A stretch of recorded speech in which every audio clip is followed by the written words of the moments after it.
एक और वहाँ देवराजेंद्र के कारण देवी अहिल्या का पतिव्रत धर्म भंग हुआ, तो दूसरी ओर वहाँ राक्षस राज रावण के कारण देवी वेदवती का तप।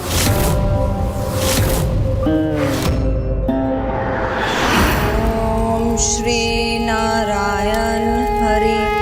ओम श्री नारायण हरि। ओम श्री नारायण हरि। ओम श्री नारायण हरि। ओम श्री नारायण हरि। ओम श्री नारायण हरि। ओम श्री नारायण हरि। ओम श्री नारायण हरि। ओम श्री नारायण हरि। कौन है ये स्त्री जो मेरे समक्ष होते हुए भी नारायण के नाम का स्मरण कर रही है? ओम श्री नारायण हरि। ओम श्री नारायण हरि। अद्भुत सौंदर्य के धनी है ये सुंदरी। ओम श्री नारायण हरि। यहाँ तो अधिक प्रयास करने की आवश्यकता भी नहीं है मुझे, क्योंकि ये तो मेरे समान ही दुष्टता से भरा हुआ है। काम विकार तो इसमें पूर्व से ही है, मुझे तो मात्र उजागर भर ही करना है।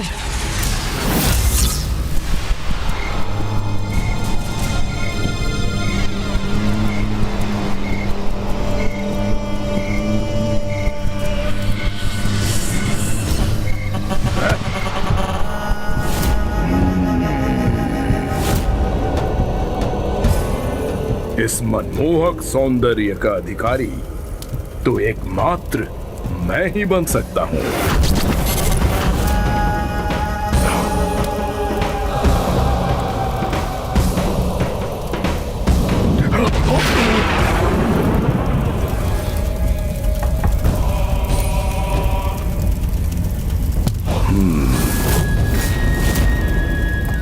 अद्भुत, अत्यंत अद्भुत। सुंदरी, क्यों नारायण के तप में अपने यौवन को इस वन में व्यर्थ कर रही हो? शांत करो अपने इस तप की अग्नि को और निकट आकर मुझे त्रिलोक विजेता महाबलशाली लंकाधिपति राक्षस राज रावण को अपना स्पर्श करने दो।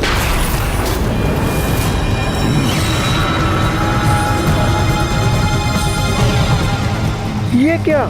ये तो मात्र खड़ा होकर तप की अग्नि के मंद पड़ने की प्रतीक्षा कर रहा है, किंतु इस प्रकार मेरा प्रयोजन कैसे सिद्ध होगा? मुझे तत्काल कुछ करना ही होगा।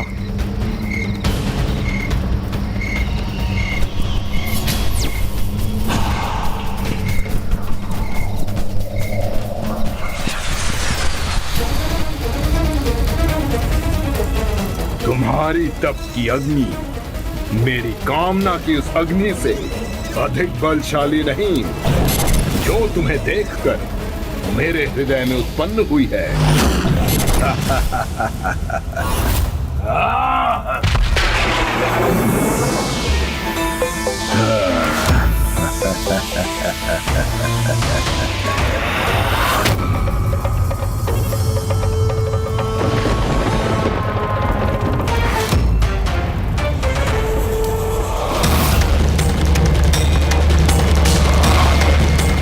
बार बार अनुरोध करने का अभ्यास नहीं है ये रावण को। चलो।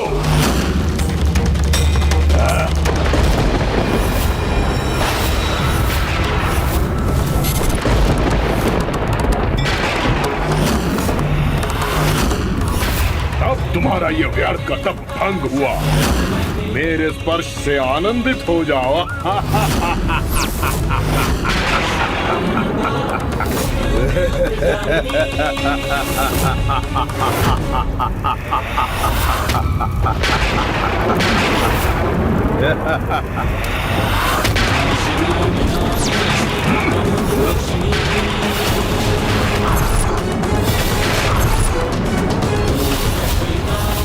तो साहसी रावण, सर्वप्रथम मेरे तप को भंग किया तुमने, फिर मेरे केश का स्पर्श कर मुझे अपवित्र कर दिया।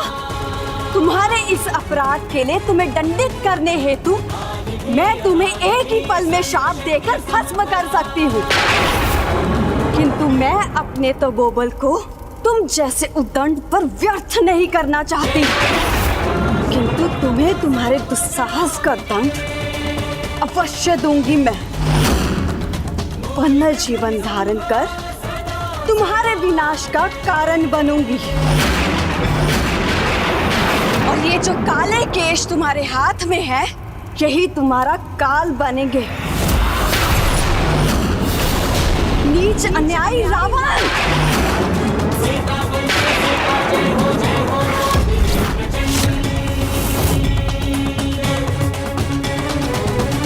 ओम श्री नारायण हरि। ओम श्री नारायण हरि। ओम श्री नारायण हरि। ओम श्री नारायण हरि।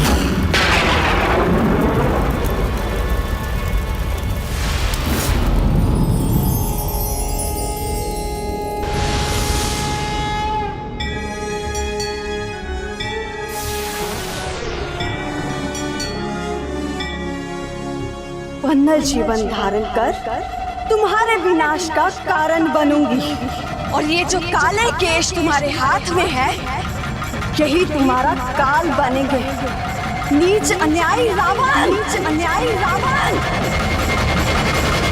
इस प्रकार देवी वेदवती अपने देह और प्राण दोनों खोने पर विवश हो गई, किंतु रावण को इसका दंड भविष्य में तब प्राप्त होगा जब देवी वेदवती देवी सीता के रूप में पुनः प्रकट होंगी। अर्थात प्रभु, राक्षस राज रावण के भीतर समाहित उन विकारों में अभी भी सुधार नहीं हुआ। उनके कारण माता वेदवती को अपना अस्तित्व ही मिटाना पड़ा। हाँ गणेश जी, किंतु इस घटना में रावण के साथ साथ कामासुर का भी उतना ही दोष है, जिसने स्वयं को देवताओं और दानवों तक ही सीमित नहीं रखा। उसने तो महातपस्वी ऋषि मुनियों को भी प्रभावित करना आरंभ कर दिया है, जिसके कारण माता वेदवती का ही नहीं, राज ऋषि विश्वामित्र जी का भी तप खंडित हुआ। वो तप जो ऋषिवर ब्रह्म ऋषि की उपाधि प्राप्त करने के लिए कर रहे थे। जहां एक और ऋषि वशिष्ठ के समान ब्रह्म ऋषि की उपाधि प्राप्त करने की इच्छा से ऋषि विश्वामित्र अटूट तपस्या में लीन थे, वहीं देवराज इंद्र और अन्य देवताओं के मन में शंका उत्पन्न हुई कि कहीं ऋषिवर को ब्रह्म ऋषि की उपाधि प्राप्त होने पर देवताओं की प्रतिष्ठा कम न हो जाए और किसी कारणवश देवता ऋषिवर के अपार क्रोध के भागी न बन जाएं। इसलिए उन्होंने स्वर्ग की अप्सरा देवी मेनका को उनका तप भंग करने के लिए भेज दिया।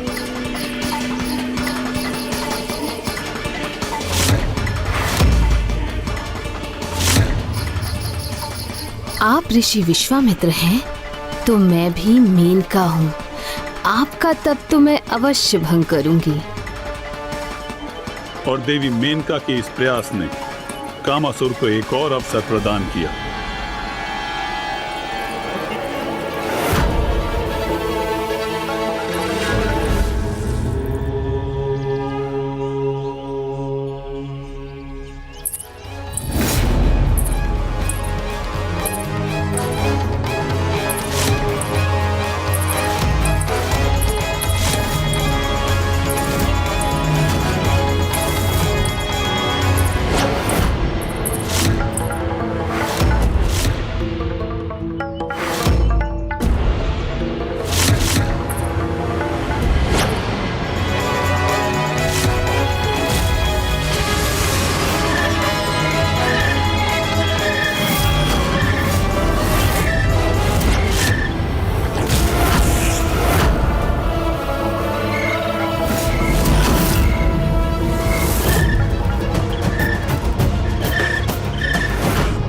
आप कितने भी ध्यान में मग्न क्यों ना हो, किंतु काम विकार के प्रभाव से आपका ध्यान भंग होना ही होना है।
सहस्त्रों वर्षों की कठोर तपस्या क्षण भर में ऐसे नष्ट हो जाती है ना।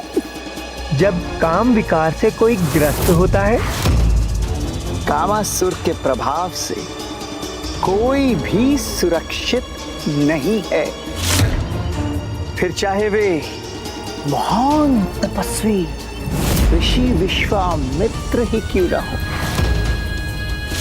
ऐसा ही है कामासुर के प्रभाव का परिणाम। वो जब चाहे तब बड़े बड़े ऋषियों के सहस्त्रों वर्षों के तप को भी क्षण भर में व्यर्थ कर सकता है। उसी समय कामासुर ने उन पर अपने विकार का प्रभाव कर दिया। प्रभु, इससे पूर्व की वो और दुष्टता करे, हमें इस कामासुर को रोकना ही होगा।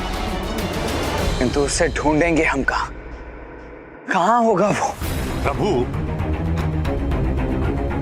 ये मुझे ज्ञात है। अंतरिक्ष में एक सुंदर स्थान पर उल्का पिंडों के समूह पर स्थित कामासुर ने अपने लोक का निर्माण किया है। उसका नाम है रतीतपुरम।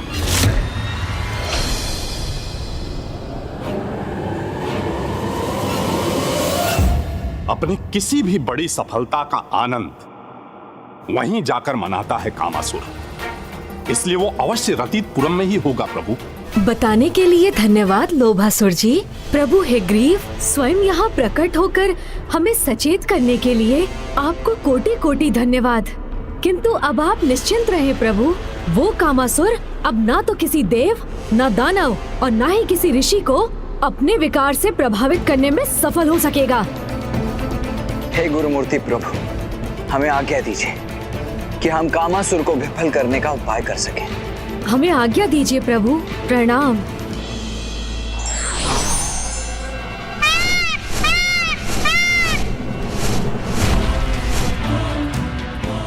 आओ अनुज गणेश, हमें शीघ्रता करनी चाहिए, इसलिए तुम भी मेरे साथ ही चलो। मूषक जी, आपने मुझे यहाँ तक पहुँचाया, उसके लिए इतना श्रम किया, इसलिए अब आप कुछ समय विश्राम कीजिए। मयूर जी, अब हमें रतीतपुरम ले चलिए। मयूर जी, आगे बढ़िए।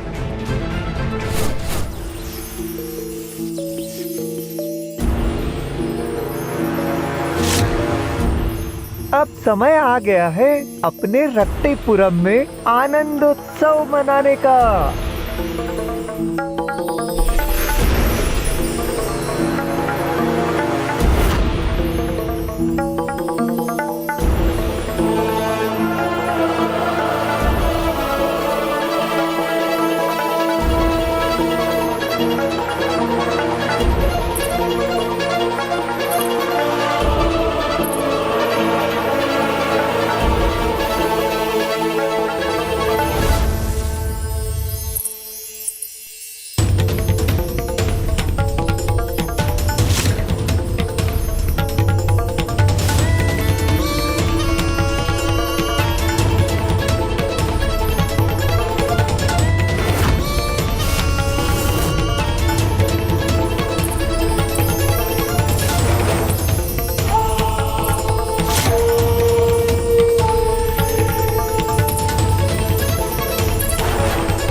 आज मेरे इस लोक में आनंदोत्सव का समय है।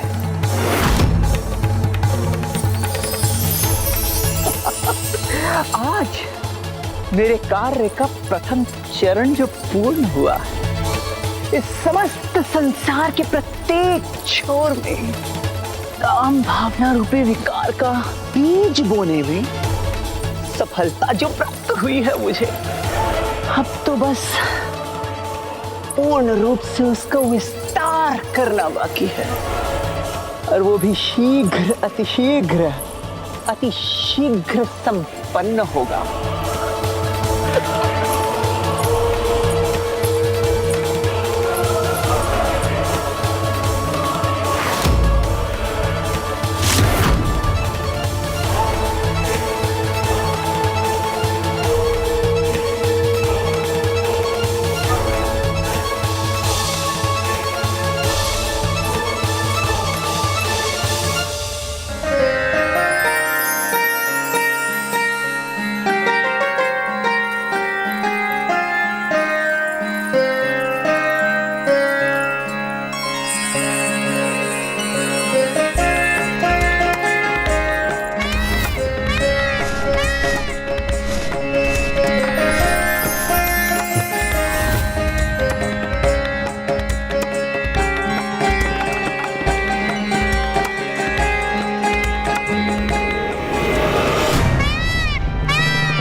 हाँ।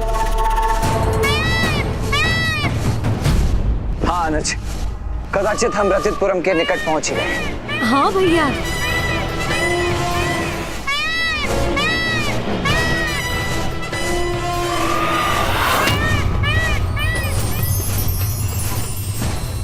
कैसा विचित्र स्थान है, जिसके चारों ओर ये इंद्रधनुष से प्रतीत होने वाले सतरंगी चक्र हैं।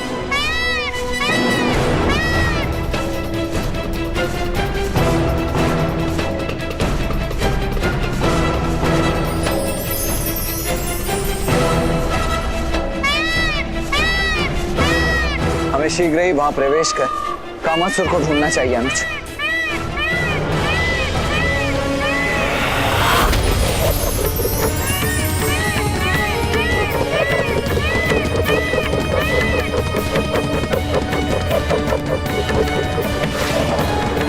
ये प्रकाश कण तो हम पर ही वार करने के लिए तैयार है।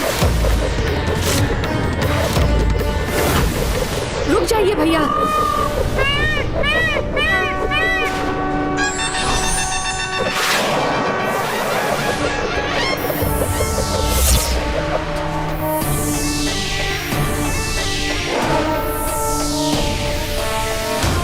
चलिए भैया, आगे बढ़ते हैं।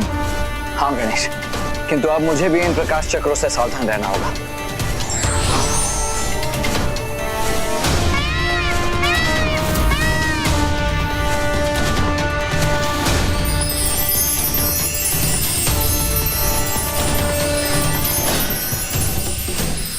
ये नील चक्र के अंश हमें आहत करने के स्थान पर हमारे चारों ओर एक घेरा क्यों बना रहे हैं?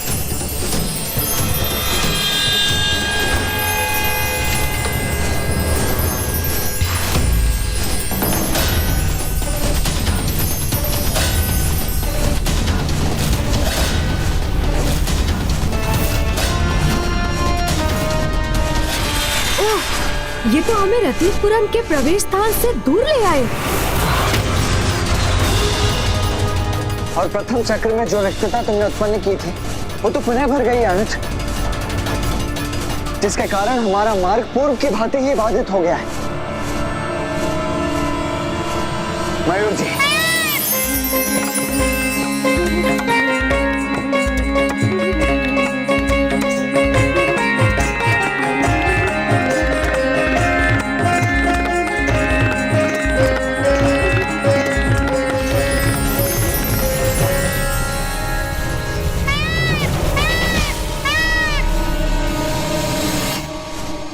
अर्थात ये चक्र मात्र कामासुर के रतितपुरम की सज्जा के लिए नहीं, अभी तो यहाँ की सुरक्षा के लिए है भैया। हाँ अनुज गणेश, और प्रत्येक बार जब भी हम भीतर जाने का प्रयास करेंगे, तब यदि हमारे साथ ऐसा ही हुआ तो हम तो यहीं स्थित रहकर रह जाएंगे।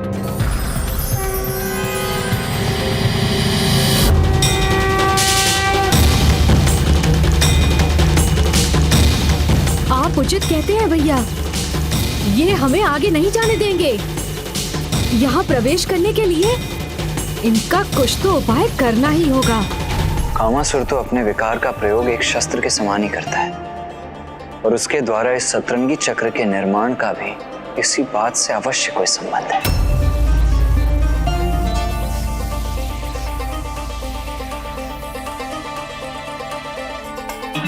समझ गया, मैं इसका रहस्य समझ गया। मनुष्य का कोई भी विकार उसके भीतर उसकी पंच इंद्रियों से प्रवेश कर उसके मन और बुद्धि को प्रभावित करता है। 5 और 2 हुए 7, इसीलिए उसने अपने लोक की रक्षा हेतु इस सतरंगी चक्र का निर्माण किया है। अर्थात भैया, ये सतरंगी चक्र हमारी 5 इंद्रियां नेत्र, कर्ण, जीभा, नासिका और त्वचा, ये मन एवं बुद्धि से संबंधित है। हाँ अनुज गणेश, जिस प्रकार 5 इंद्रियों के साथ साथ मन और बुद्धि को सुदृढ़ किए बिना हम विकारों से संघर्ष नहीं कर सकते, उसी प्रकार इस इंद्रधनुषी चक्र की 7 सतहों को पार किए बिना हम उस कामासुर तक कभी नहीं पहुंच सकते।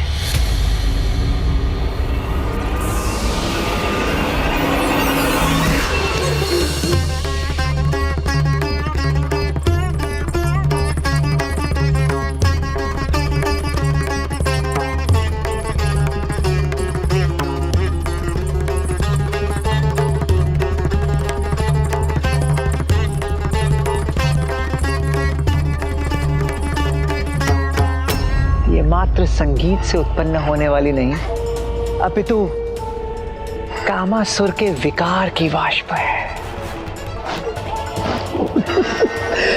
जो धीरे धीरे समस्त ब्रह्मांड में फैल जाएगी और सारे जीव जंतु, चाहे वो पशु हो या मनुष्य, सब के सब काम भावना से ग्रसित होकर मेरे वश में हो जाएंगे। मैं कोई ना कोई उपाय तो अवश्य ढूंढूंगा भैया। उस दुष्ट कामासुर के इन सतरंगी चक्रों की सभी सतह को अवश्य पार करूंगा मैं, और उसे उसके काम विकार के विस्तार करने से रोकने पर विवश कर दूंगा।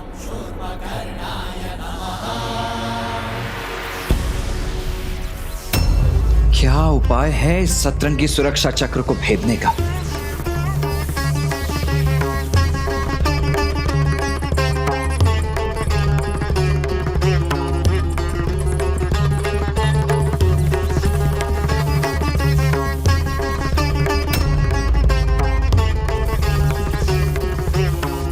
इस विचित्र संगीत के साथ इस रहस्यमयी वाष्प के विस्तार का क्या अर्थ हो सकता है भला?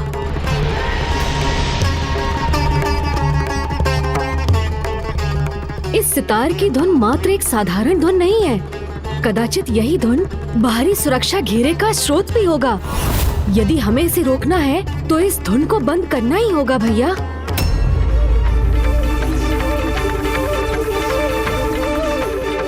किंतु इस 7 सतह वाले सुरक्षा चक्र को नष्ट कैसे करें हम?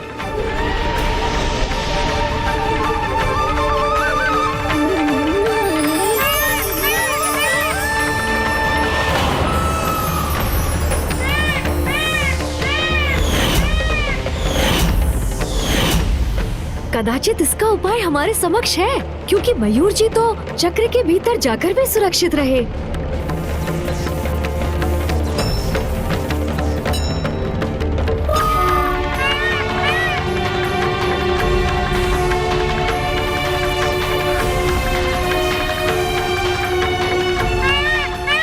इसी कारण इस सुरक्षा चक्र की 7 सतहों के रंगों और मयूर जी के शरीर के रंगों में इतनी समानता है, क्योंकि मयूर जी इन विकारों को अपने भीतर प्रवेश ही नहीं करने देते, उन्हें ये बाहर ही रखते हैं।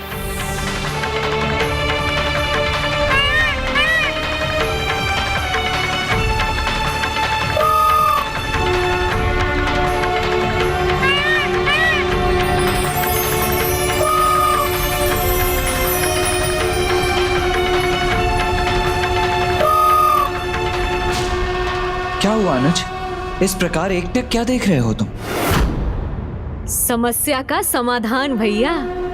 कैसा समाधान? ध्यान से देखिए भैया। 5 इंद्रियों के साथ मन और बुद्धि, इन 7 पर नियंत्रण के एकमात्र प्रतीक है मयूर।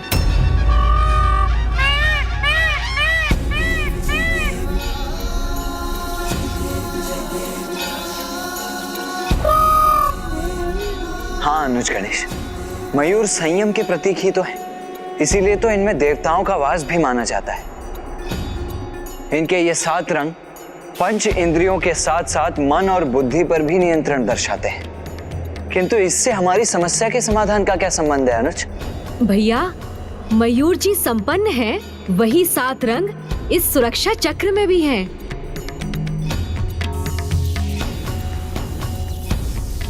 अर्थात संयम के प्रतीक मयूर ही इस सतरंगी चक्र को भेदने में हमारे सहायक होंगे। इसलिए मुझे भी अपने एक मयूर को उत्पन्न करना होगा।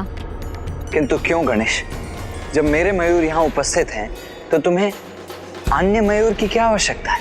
भैया, आपका मयूर आपकी संयमता का प्रतीक है, जो आपने उन्हें अपनी इंद्रियों में साध लिया है। ठीक उसी प्रकार मुझे भी एक ऐसा ही मयूर उत्पन्न करना होगा, जो प्रतीक होगा मेरी इंद्रियों में साधी गई मेरी संयमता का। तभी हम कामनाओं के इन 7 सतहों को भेद कर इन्हें पार कर सकेंगे भैया।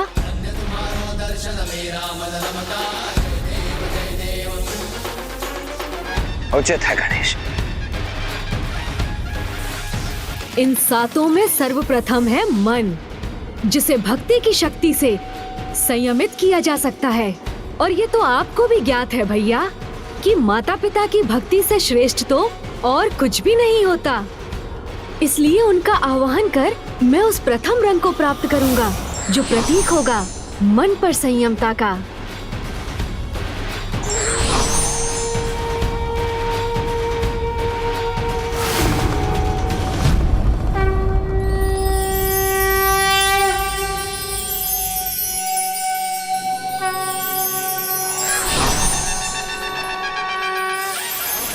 और दूसरी है बुद्धि, और बुद्धि को ज्ञान की शक्ति से ही संयमित किया जा सकता है। इसलिए भैया अब मैं माता सरस्वती और ब्रह्मदेव का आवाहन करूंगा जो मुझे द्वितीय रंग प्रदान करेंगे। हमारा आशीष सदा तुम्हारे साथ है पुत्र गजानन।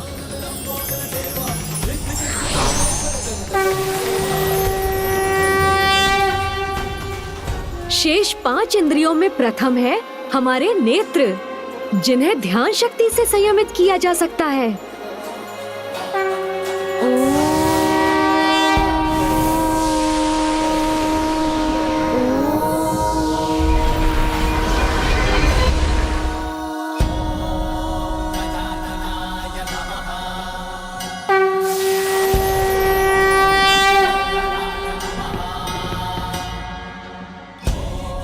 फिर कर्ण, जिन्हें अंतर्ध्वनि की शक्ति से, जीवा जाप शक्ति से, नासिका आत्म शक्ति से और त्वचा को तपो शक्ति से संयम में रखना संभव होता है।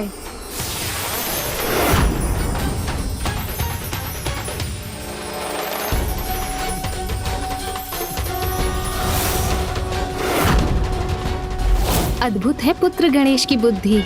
अपनी चतुराई के द्वारा ही गणेश ने 7 रंगों को प्राप्त कर लिया है स्वामी, जो प्रत्येक इंद्रियों पर विजय प्राप्त करने का प्रतीक है। और अब इन्हीं से गणेश अपने स्वयं का वाहन भी उत्पन्न करने वाले हैं, जो उन्हें कामासुर पर विजय प्राप्त करने में सहायता प्रदान करेगा।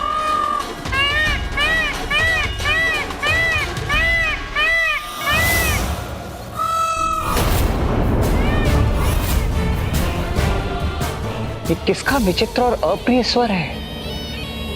कहीं कोई यहाँ आकर मेरे कार्य में हस्तक्षेप करने का प्रयास तो नहीं कर रहा है? मेरे समक्ष ऐसा कोई भी प्रयास सफल नहीं होगा। मेरे द्वारा उत्पन्न किए गए काम के प्रभाव से कोई सुरक्षित नहीं रह सकेगा।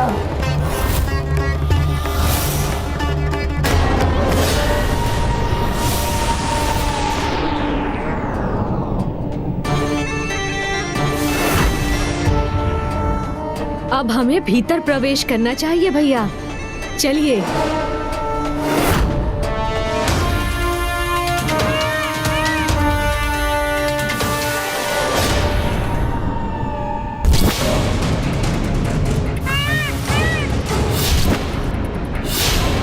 ये वाष्प तो गणेश की ओर ही अग्रसर है। गणेश सावधान!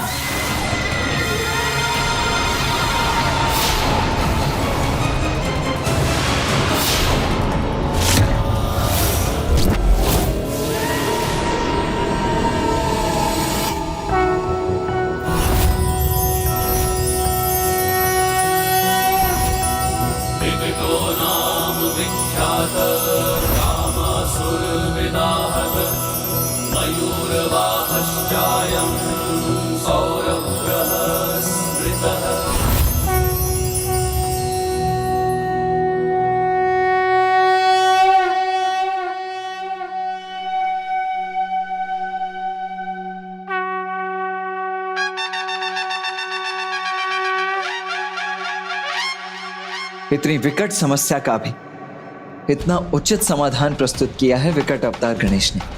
कदाचित उसे ज्ञात होना चाहिए कि विकट गणेश के पावन अवतार पर कामासुर के सभी विकार प्रभावहीन ही सिद्ध हुए।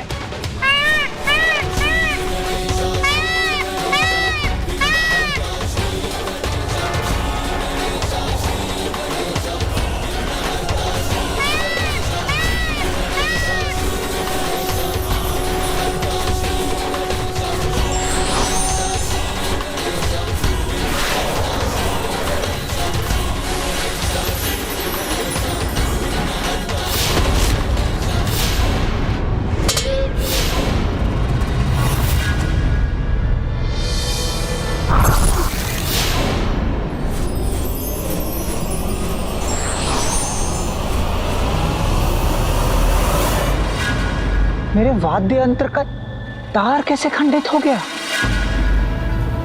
किंतु अभी अन्य तार तो शेष है। इन्हीं से अपना प्रबल प्रभाव उत्पन्न करूंगा मैं।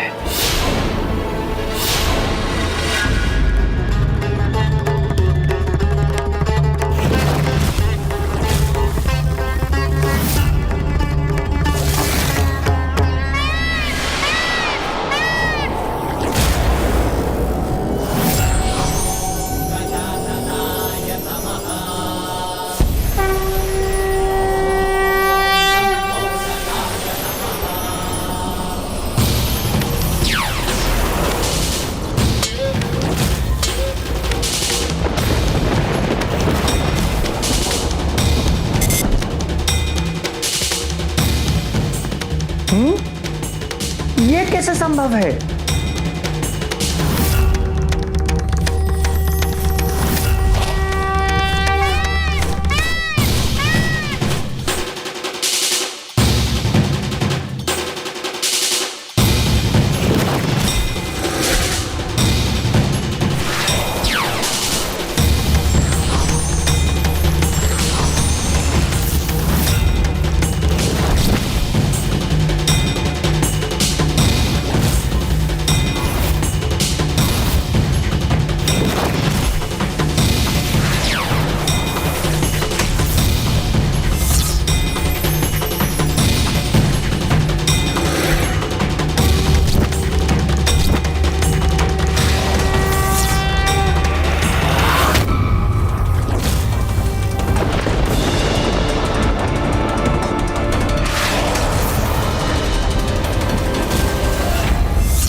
मेरा वाद्य यंत्र किसके प्रभाव से खंडित हो रहा है?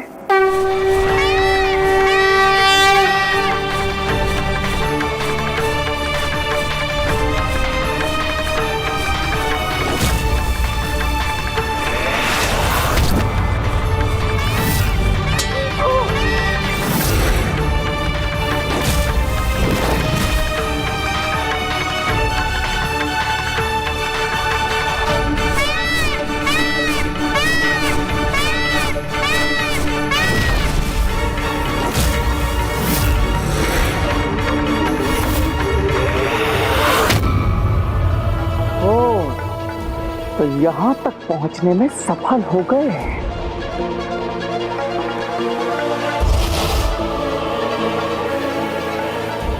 गणेश जी!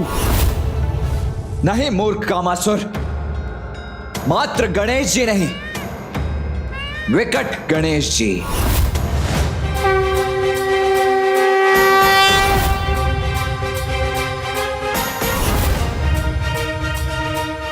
पुत्र गणेश का ये विकट रूप अत्यंत अद्भुत है।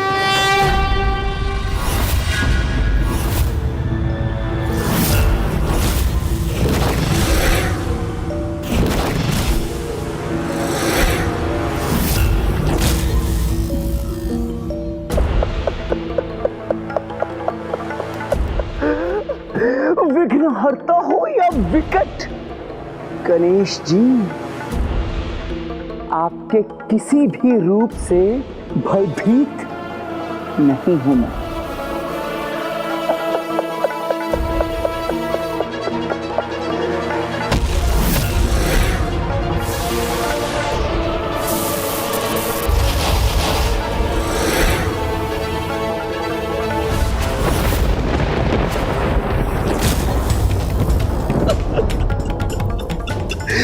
गणेश जी,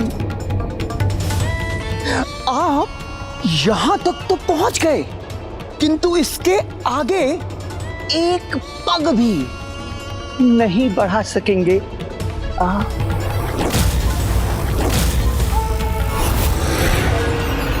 ये मार्ग तो विकट गणेश के लिए भी अत्यधिक विकट है। कामासुर, अपने विकार पर नियंत्रण रखो। तुम्हें पिताश्री शिव शंकर शंभू ने एक पिता की भांति यही समझाया था, किंतु तुम नहीं सुधरे। तो अब मैं तुम्हें चेतावनी देता हूँ, त्याग दो अपने कुटिलता भरे प्रयोजन को और धर्म के पथ का पालन करो। गणेश जी, पहचानिए मुझे, कामासुर हूं मैं, और मेरे अस्तित्व का मात्र एक ही प्रयोजन है इस समस्त सृष्टि में, काम के विकार का विस्तार। और अब शीघ्र अपने इस विकार के विस्तार में पूर्ण सफलता प्राप्त होने वाली है मुझे। देखिए गणेश जी, देखिए किस प्रकार इस कामासुर की वाष्प इस समस्त पृथ्वी पर छाकर उसे प्रभावित करने वाली है।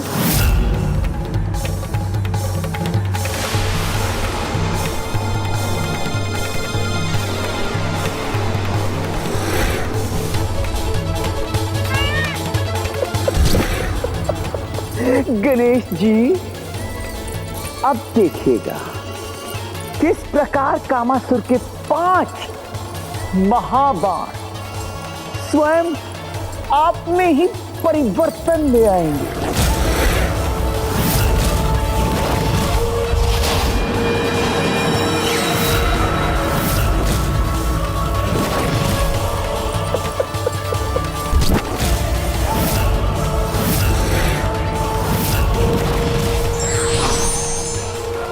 इस समस्त ब्रह्मांड में कोई भी आपकी रक्षा नहीं कर सकेगा गणेश जी।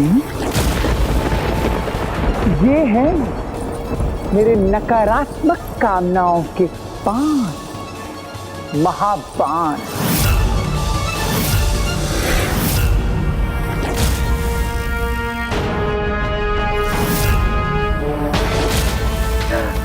ये है उन्माद बाण, स्तंभन बाण, तापन बाण, शोषण बाण,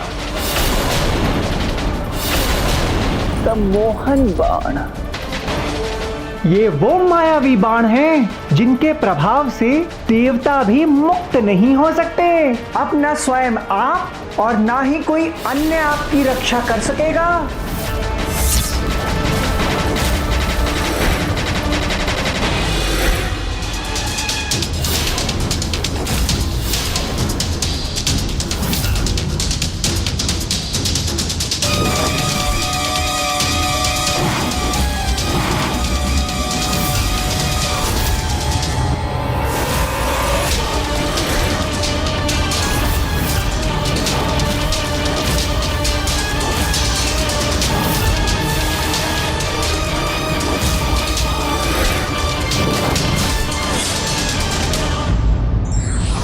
जीत और हार मनुष्य स्वयं नहीं अपितु उसका मन और मस्तिष्क निश्चित करता है। इसीलिए व्यक्ति को कभी भी आत्मबल नहीं खोना चाहिए।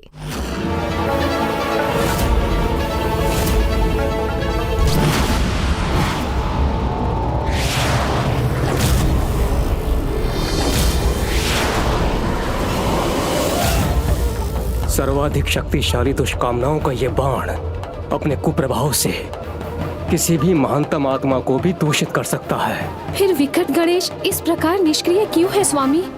इन्हें नष्ट करने का कोई प्रयास क्यों नहीं कर रहे हैं?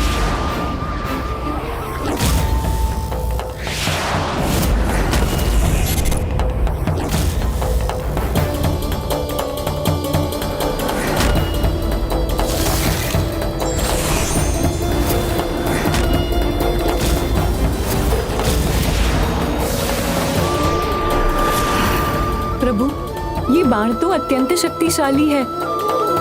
ये इतने शक्तिशाली हैं कि गणेश के भीतर की समस्त अच्छाई को नष्ट कर उसमें सर्वाधिक अनुचित कामनाओं को उत्पन्न कर सकते हैं। फिर भी विकट गणेश उन्हें रोकने का कोई उपाय क्यों नहीं कर रहे हैं? अब ये देखने के लिए तत्पर हो जाइए कि मेरे बाण कितने घातक और विनाशकारी हैं।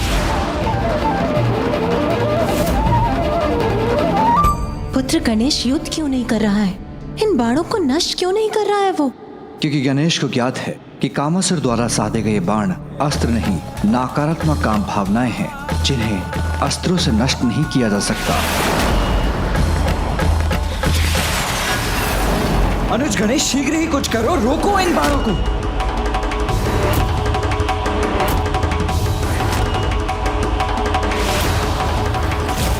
अनुज, यदि तुम इसी प्रकार निष्क्रिय रहे तो मुझे ही हस्तक्षेप करना पड़ेगा तुम्हारे इस युद्ध में।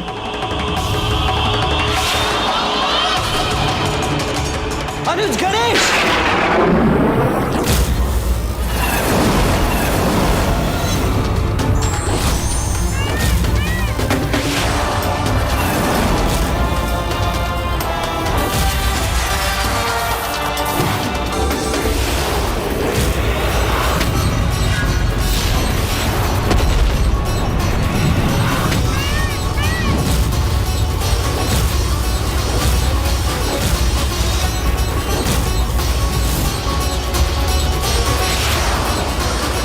ये कैसे संभव?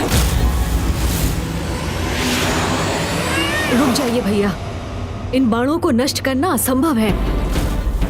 इनका तो बस सामना ही किया जा सकता है।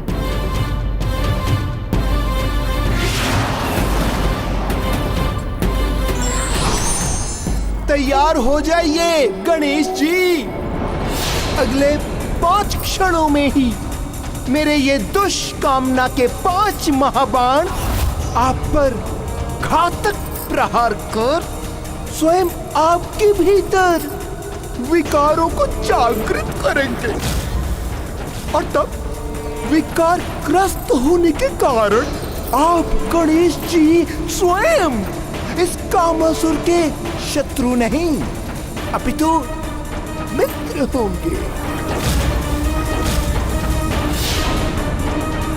इन अंधकारी बाणों का सामना कैसे करेंगे विकट गणेश?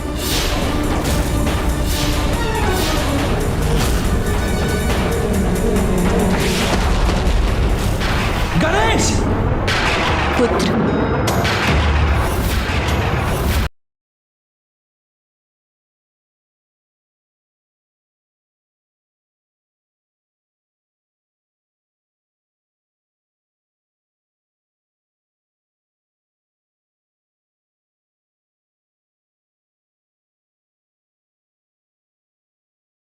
स्वयं आपके लिए भी विकट ही नहीं असंभव होगा।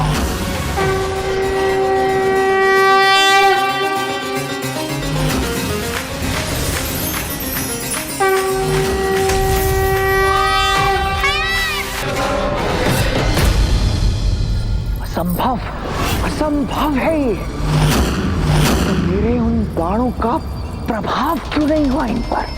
तुम्हारे इस प्रश्न का उत्तर मैं देता हूं कामासुर, क्योंकि गणेश स्वयं परम ब्रह्म है, इसीलिए उन पर किसी भी प्रकार के विकार का कोई भी प्रभाव कैसे संभव है? ब्रह्म रूपाय विष्णु रूपाय ते नमः, नमस्ते रुद्र रूपाय करि रूपाय ते नमः, विश्वरूप स्वरूपाय नमस्ते ब्रह्मचारिणे, भक्त प्रियाय देवाय नमस्तुभ्यं विनायक। और उसके अतिरिक्त गणेश का बाल सुलभ स्वभाव जो अत्यंत सरल भावनाओं से संपन्न है, निष्कपट एवं निर्मल हृदय बालक, अंधकारी कामनाओं एवं विकारों से सदा मुक्त रहते हैं। इसीलिए जो जीव अपने जीवन काल में बालकों के समान निश्चल रहते हैं, वो सदैव दुष्कामनाओं एवं विकारों से सुरक्षित रहते हैं। किंतु अब ऐसा कदापि संभव नहीं, क्योंकि इस कामासुर के विकार समस्त पृथ्वी पर फैलकर वहां के सभी जीवों को प्रभावित करेंगे। फिर चाहे वो बालक हो या वृद्ध ऋषि, देव हो या दानव, सब के सब दुष्कामनाओं से ग्रसित हो जाएंगे। और जब अपने तप के उपरांत हमारे महानायक भंडासुर जी सर्वत्र अपना आधिपत्य स्थापित करेंगे, तब वे मेरी इसी सफलता से प्रभावित होकर मुझे ही अपना सेनापति नियुक्त कर लेंगे।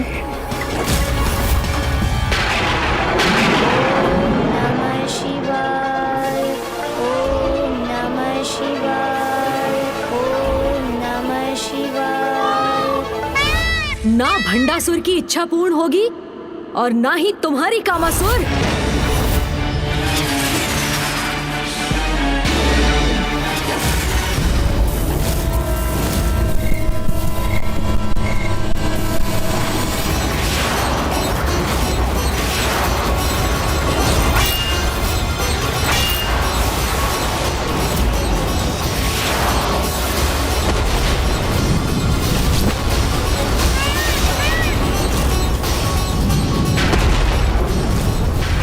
इस अपार आत्मविश्वास का भला क्या कारण हो सकता है? महादेव को इनके तप से प्रसन्न कर इन तीनों असुरों ने उनसे अजय होने का वरदान प्राप्त अवश्य कर लिया। मैं अजय हूँ, अजय। आप मुझे पराजित नहीं कर सकते गणेश जी। हम भूल रहे हैं भैया, लोभासुर की भांति कि पिताश्री से अजय रहने का वरदान तो इसे भी प्राप्त है। क्या हुआ? रुक क्यों गए? पुनः प्रयास कीजिए। आपके सभी अस्त्रों के उत्तर हैं मेरे पास, किंतु मेरे कामास्त्र को रोकने का उपाय नहीं है आपके पास।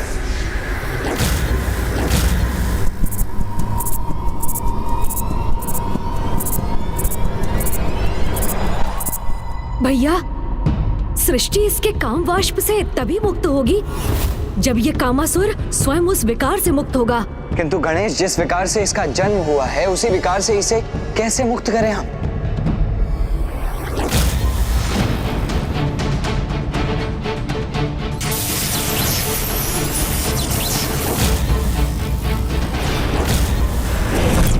कदाचित उसका उपाय भी है मेरे पास भैया। क्या हुआ? युद्ध आरंभ होने से पूर्व ही सारे अस्त्र समाप्त हो गए या कामासुर से युद्ध करने का साहस नहीं रहा आपने? भैया, जब तक मैं इसके विकार को नष्ट करने के उपाय के साथ नहीं लौटता, हमें इसे यहीं उलझा कर रखना होगा।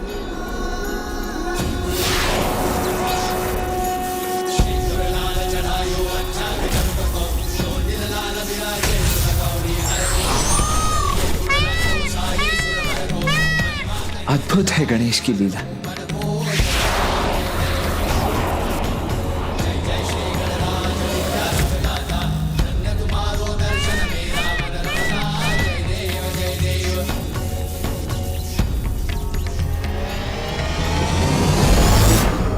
स्वामी, ये गणेश ने 2 रूप क्यों धारण कर लिए? और ऐसा कर वो क्या करना चाहता है? और दूसरा गणेश कहाँ है? मैं यही हूँ मामी जी। प्रणाम मामा जी। प्रणाम मामी जी। पुत्र गणेश, ये कैसी लीला है तुम्हारी? तुम अपने एक स्वरूप में वहाँ कामासुर से युद्ध कर रहे हो और दूसरे स्वरूप में यहाँ उपस्थित हो। क्या तुम्हें पूर्णता से वहाँ उपस्थित रहकर अपनी संपूर्ण शक्ति का प्रयोग कर उस कामासुर को पराजित करने का उपाय नहीं ढूंढना चाहिए?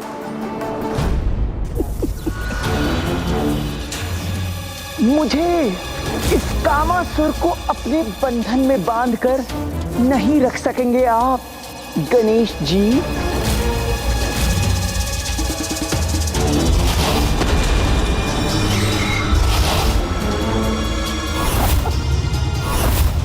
तिनक तिन धा।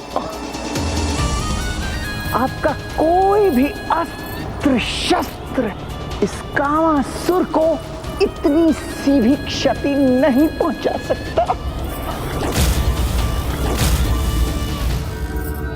ये तो आपको भी ज्ञात होगा मामा जी कि पिताश्री से अजय होने के वरदान के कारण कामासुर को युद्ध में पराजित नहीं किया जा सकता, किंतु उसके काम रूपी विकार अर्थात उसकी शक्ति को अवश्य पराजित किया जा सकता है।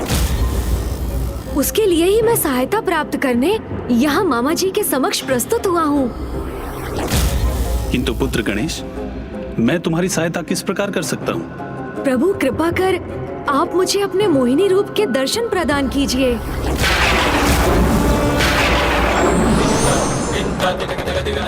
मामा जी, आप मेरा निवेदन सुनकर इतने चकित और स्तब्ध क्यों हो गए?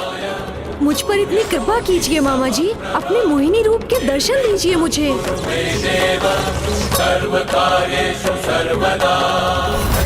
इस समय तो पुत्र गणेश का समस्त ध्यान पृथ्वी पर छाए कामासुर के कामारूपी कीट को नष्ट करने पर होना चाहिए, किंतु ये तो वैकुंठ पहुंचकर नारायण के मोहिनी रूप के दर्शन प्राप्त करने की इच्छा प्रकट कर रहे हैं।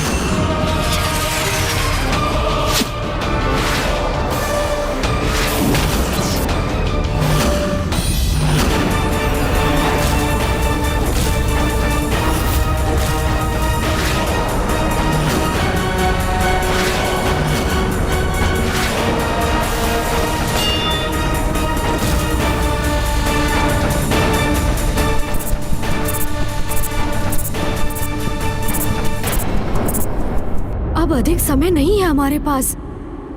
इस कामासुर के विकारों के अंत का उपाय शीघ्र करना होगा हमें। प्रभु, कामासुर के कामरूपी विकार ने सृष्टि को अपने भीतर समाहित करना आरंभ कर दिया है। शीघ्र सभी जीवों पर उसका कुप्रभाव होगा। ऐसा होने से रोकने में मेरी सहायता कीजिए प्रभु। मुझे मोहिनी रूप में अपने दर्शन प्रदान कीजिए। नहीं पुत्र गणेश,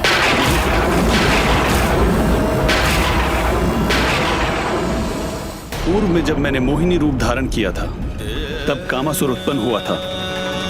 मुझे चिंता है कहीं? मेरा विश्वास कीजिए मामा जी, आपकी चिंता का कोई कारण नहीं, किंतु अब इस महासंकट को रोकने हेतु मेरे पास अधिक समय नहीं है, इसलिए मुझ पर ये कृपा कीजिए, मेरी सहायता कीजिए मामा जी।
उनके जिस स्वरूप से स्वयं महादेव भी मोहित हो गए थे, उस रूप के समक्ष गणेश जी कैसे स्थित रह पाएंगे?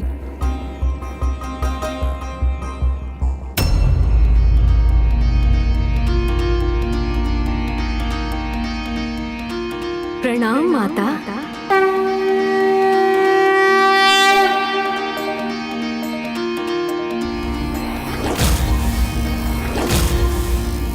माता, आप तो मेरी माता माँ पार्वती के समान अत्यंत सौंदर्य संपन्न और ममतामयी हैं। पुत्र गणेश, तुम्हारे उदाहरण से संसार को एक बड़ी सीख लेनी चाहिए। पर स्त्री को माता समान सम्मान देना ही सर्वथा उचित और धर्म के अनुरूप है। तुम्हारे श्रेष्ठ आचरण से मैं अत्यंत प्रसन्न हूँ गणेश। कहो, तुम्हें अपनी इस माता से क्या सहायता चाहिए?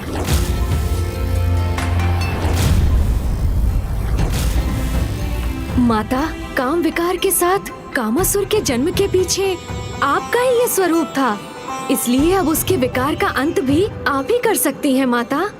अनिच्छा से मैं उस विकार के जन्म का कारण बनी और अब वो कामासुर में परिवर्तित हो चुका है, और अब मैं वो उपाय प्रस्तुत करूंगी जो काम के विकार को नष्ट भी करेगा।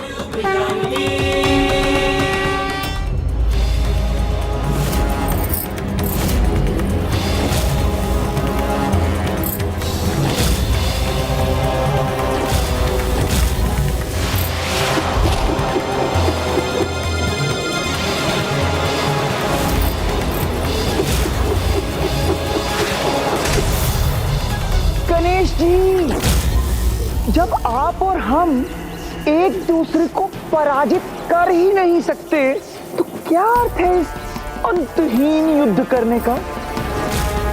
जिस प्रकार कामासुर का काम विकार इस अधिकांश पृथ्वी को निगल गया है, ठीक उसी प्रकार क्यों ना मैं भी आपको निगल जाऊं।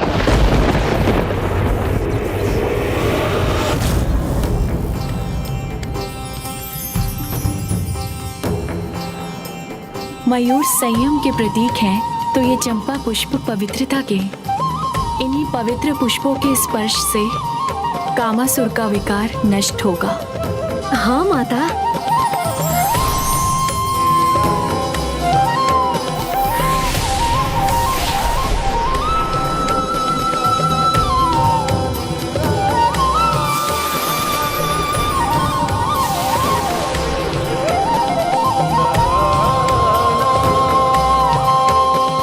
कामासुर, अब तुम्हारे साथ संपूर्ण सृष्टि से काम विकार के मिटने का समय आ गया है।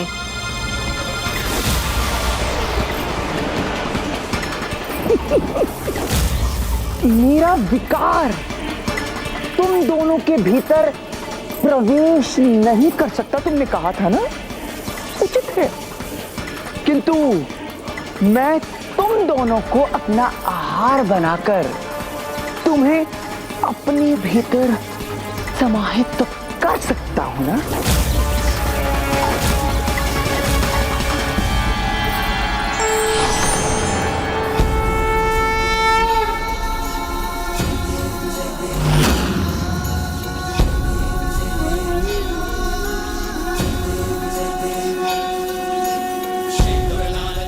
अंततः गणेश इसके काम को पराजित करने का उपाय ढूंढ ही लाया है।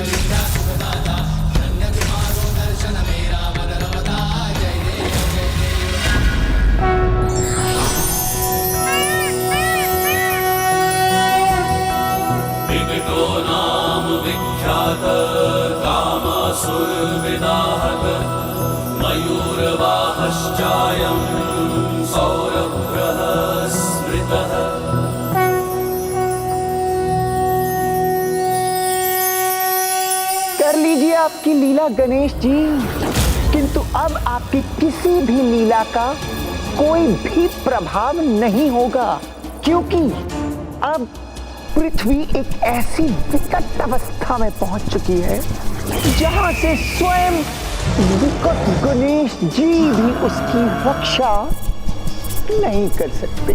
विलंब हो गया है आपके द्वारा कुछ भी करने में, अत्यधिक विलंब हो गया है विकट गणेश जी।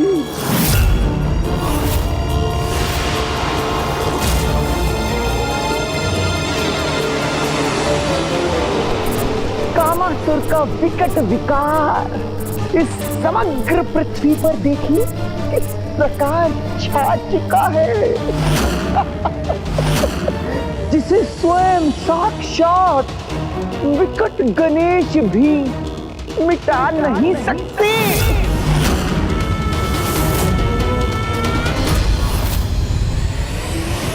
अब कामासुर के इस विकट प्रभाव का नष्ट होना ही उचित है।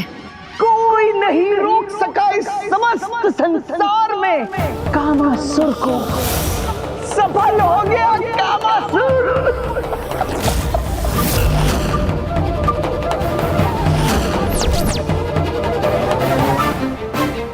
गणेश जी के नेत्रों में इतना क्रोध।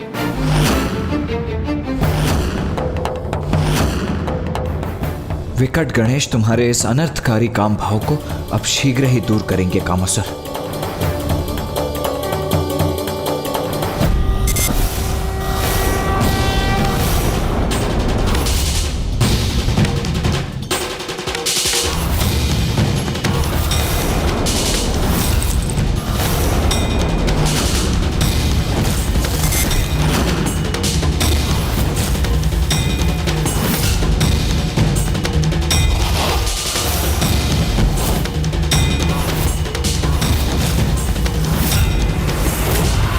उसके प्रत्येक प्रहार का उचित उत्तर है मेरे पास गणेश जी।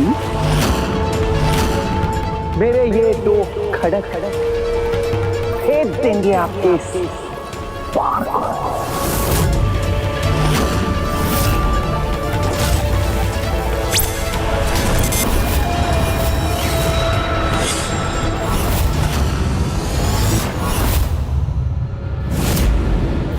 महादेव से अजय होने का वरदान प्राप्त है इस कामासुर को। फिर भी मुझे पूर्ण आशा है कि दिव्य पुष्प के बाण का इस पर कोई चमत्कारी प्रभाव होगा।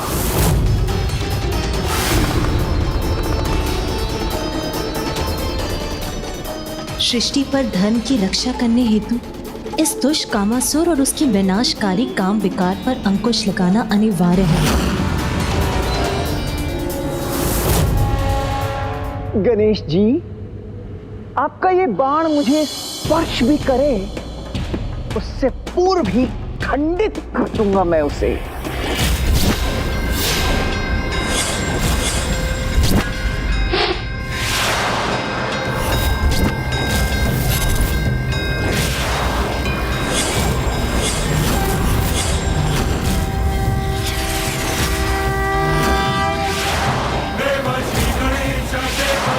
कामासुर, इस दिव्य बाण को कदापि नहीं रोक सकोगे तुम। आपका कोई अस्त्र शस्त्र मुझे क्षति नहीं पहुंचा सकता गणेश जी।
अपनी संपूर्ण शक्ति को पुनः एकत्रित करके भी इस बंधन को खंडित क्यों नहीं कर पा रहा हूं मैं?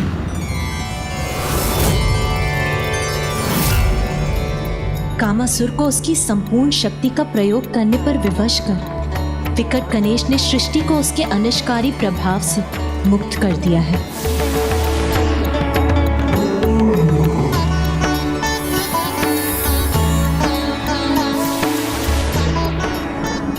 संसार काम विकार से मुक्त हुआ, अर्थात सृष्टि पर छाया संकट टल गया।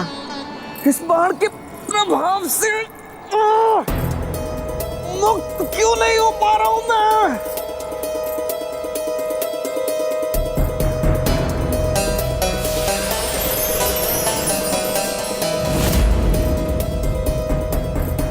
जो अपने विकारों को बढ़ावा देते हैं, समय आने पर वही विकार उनके नियंत्रण से बाहर होकर उन्हीं को क्षति पहुंचाते हैं। जैसे इस समय कामासुर अन्य किसी से नहीं अपितु स्वयं के विकारों से ही क्षतिग्रस्त हो रहे हो तुम।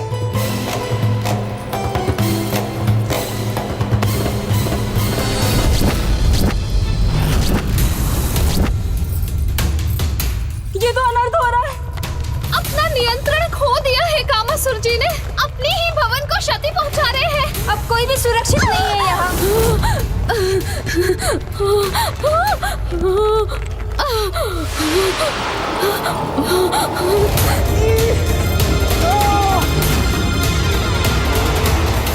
मुक्त होने के मेरे सभी प्रयास विफल क्यों हो रहे हैं?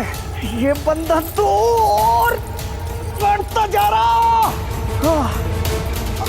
अपार कष्ट हो रहा है मुझे।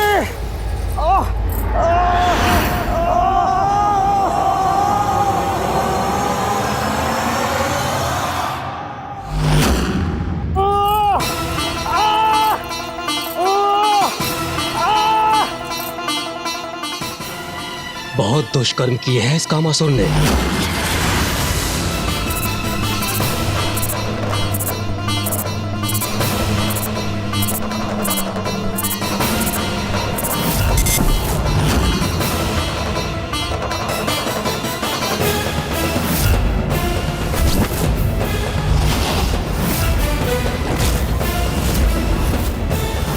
मैं आपको शाप देता हूँ कि आपकी काम इंद्रियां नष्ट हो जाए और आपके शरीर में सहस्त्रों छिद्र उत्पन्न हो जाए। देवराज, जो अपने विकारों के प्रभाव से अन्य सभी की अच्छाइयों को नष्ट करता था, उनके तप और भक्ति को नष्ट करता था, आज उसके ही विकार उसका ही विनाश कर रहे हैं।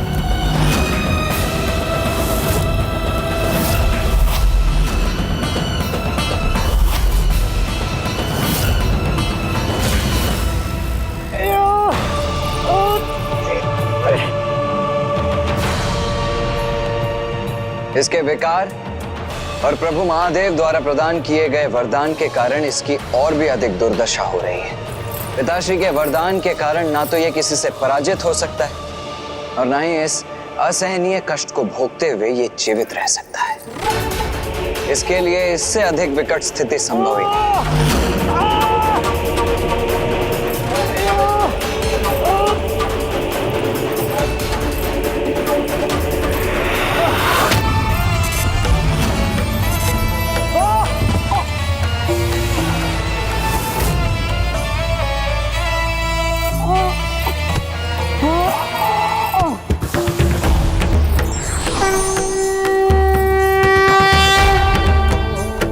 प्रणाम माता मोहिनी। प्रणाम माता मोहिनी। कामासुर, जीवन और मृत्यु के मध्य जिस विकट स्थिति में तुम पहुंच गए हो, उससे एकमात्र विकट गणेश ही तुम्हें मुक्ति प्रदान कर सकते हैं। इस असहनीय कष्ट से मुक्त होना चाहते हो तो विकट गणेश जी के शरणागत बन उनके मंत्र ओम विकटाय नमः का जाप करो।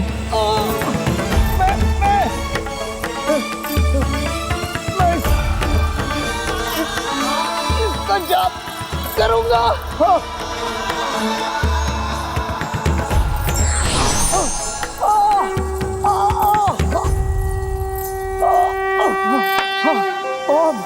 ओम विकटाय नमः, ओम विकटाय नमः, ओम विकटाय नमः, ओम विकटाय नमः, ओम विकटाय नमः। सुमुखश्च कदन्तश्च कपिलो गजकर्णकः लंबोदरश्च विकटो विघ्नाशो विनायकः धूम्रकेतुर्गणाध्यक्षो भालचन्द्रो गजाननः द्वादशैतानि नमानि यः पठे शृणुयादपि। ओम विकटाय नमः के जाप का इतना अद्भुत प्रभाव है, जिसने ऐसे दुष्ट को भी उसके विकार से मुक्त कर उसे एक सामान्य जीवन प्रदान किया।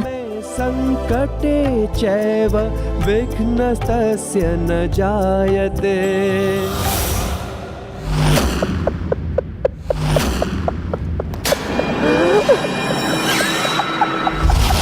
विकट गणेश जी, आपने मुझे एक कामासुर से तो बाहर कर दिया, किंतु मैं सहस्त्र कामासुर बनकर हमारे महान असुर भंडासुर जी का सहायक बनूंगा और उनके लिए अति उपयोगी सिद्ध होऊंगा मैं, एवं तब आप कुछ भी नहीं कर पाएंगे।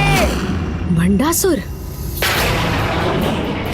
ओम नमः शिवाय, ओम नमः शिवाय, ओम नमः शिवाय। और उनके लिए अति उपयोगी सिद्ध होऊंगा मैं, विकट गणेश। नहीं, ऐसा कदापि नहीं होने दूंगा मैं। ऐसा ही होगा गणेश जी।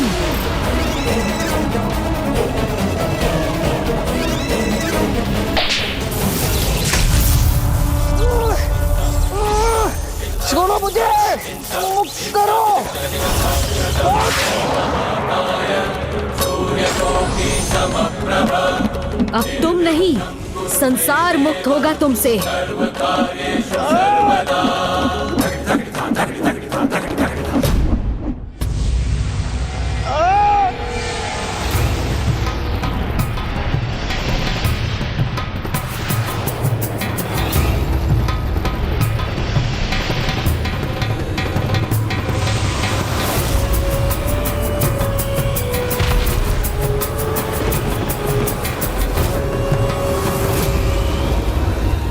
लोभासुर,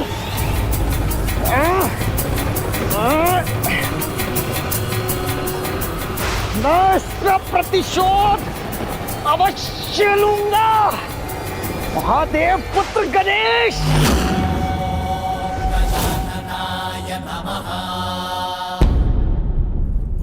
बधाई हो विकट गणेश।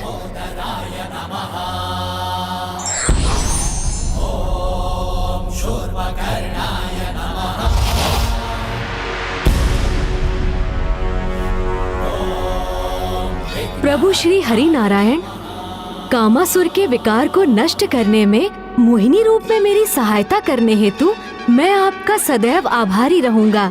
हे विकट गणेश, आज आपने समस्त संसार को विकट से विकट परिस्थिति से मुक्त होने का मार्ग दिखाया है, इसलिए आज समस्त संसार आपका आभारी है। जिस प्रकार आपके मंत्र जाप से कामासुर ने विकट विकार से मुक्ति प्राप्त की, उसी प्रकार समस्त संसार जब भी किसी विकट परिस्थिति में होगा, वह आपके मंत्र ओम विकटाय नमः का जाप कर उस परिस्थिति से मुक्त होने में सक्षम होगा। और साथ ही ये भी स्मरण रखेगा कि उसका एकमात्र लक्ष्य है मोक्ष की प्राप्ति, जिसके लिए वो सदैव प्रेरित रहेगा।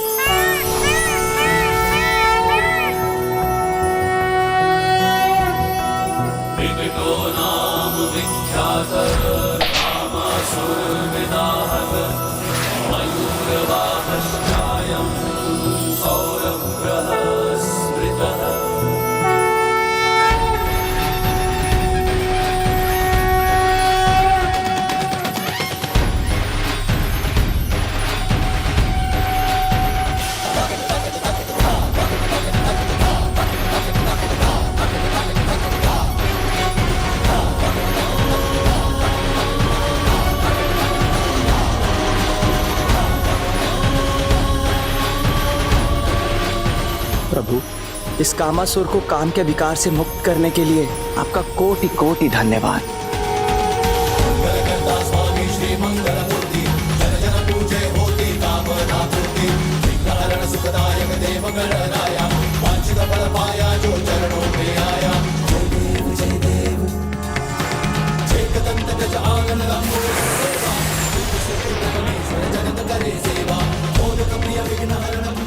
अब उचित दिशा दिखाकर मेरा भी मार्गदर्शन करें प्रभु। कामासुर, तुम तो अभी भी मनुष्य के मन मस्तिष्क को प्रभावित करने में सक्षम हो, इसीलिए अब अपनी क्षमता का उचित प्रयोग करो। संसार के जीवों में भक्ति और धर्म का विस्तार करो, जिससे वो जीवन की विकट परिस्थितियों से संघर्ष कर सके और सदैव सत्कर्मों के लिए प्रेरित रहे। जो आज्ञा प्रभु।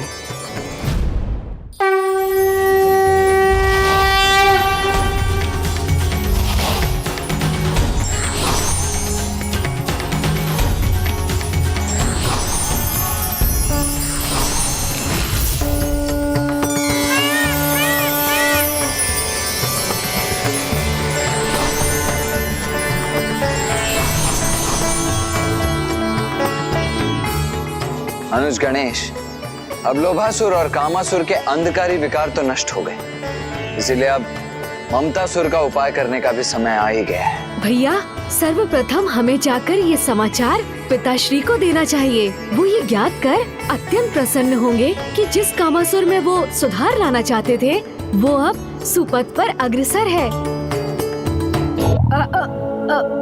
भैया,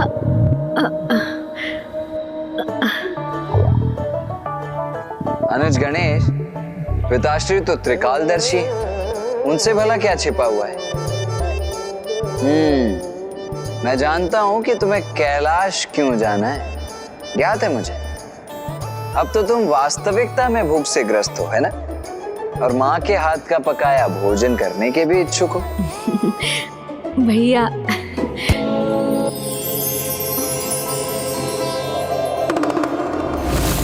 देखिए प्रभु, अब तक अपने विकट रूप में जो संसार को विकट संकट से मुक्त कर रहा था, वही पुत्र गणेश अब सदैव के समान बाल सुलभ व्यवहार कर रहा है। ऐसा बालक प्रभु जो क्रीड़ा करते करते जब थक जाता है तो भूख लगने पर भोजन हेतु अपने माँ के निकट जाने को ही तत्पर होता है।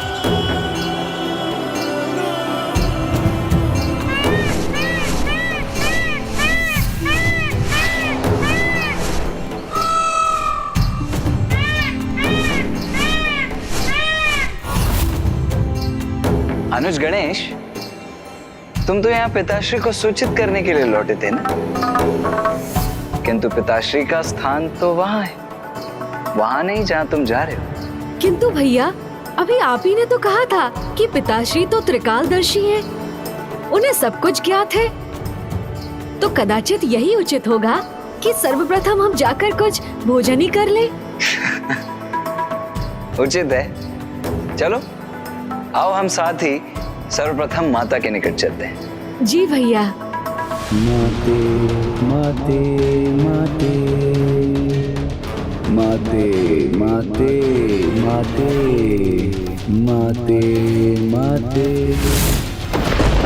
मुझे अपना आशीर्वाद दो माते, अपनी कृपा मुझ पर बनाए रखो माते, माते माते माते।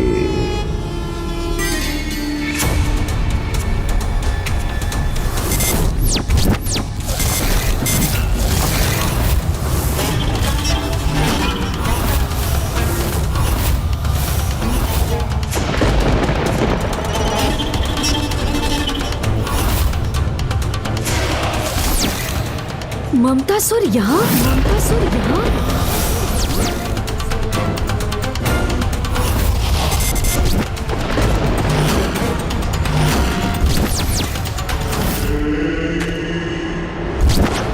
ममतासुर यहाँ?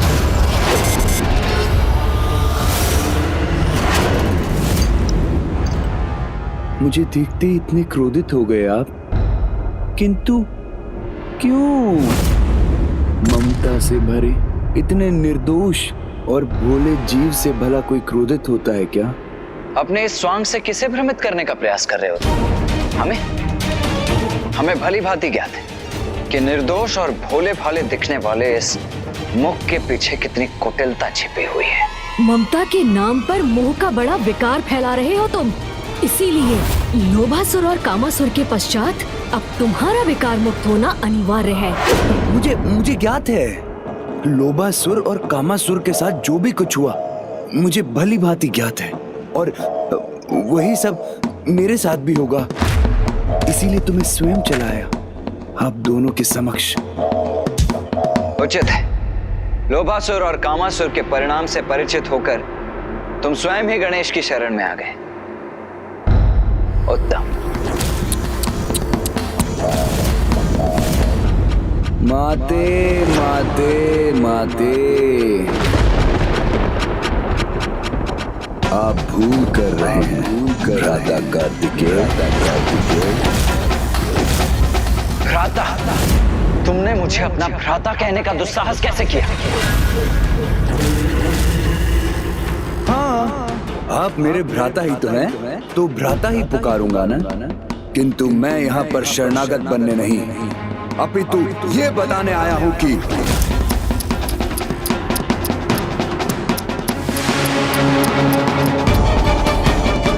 मैं कामासुर और लोभासुर के समान नहीं, खुलकर अपना दांव चलता हूँ। इसलिए सीधे चला आया यहाँ आपके समक्ष, आपको अपनी चुनौती देने।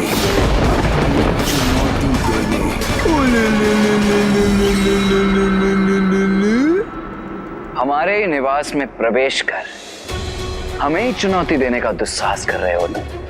कितने मूर्ख हो तुम ममतासुर। तुम्हारे इस दुस्साहस का दंड तुम्हें अवश्य मिलेगा। इसमें दुस्साहस कैसा? भ्राता कार्तिकेय, और ये केवल आपकी माता का निवास नहीं अपितु मेरी भी तो माता का निवास है ना? माता का निवास है ना?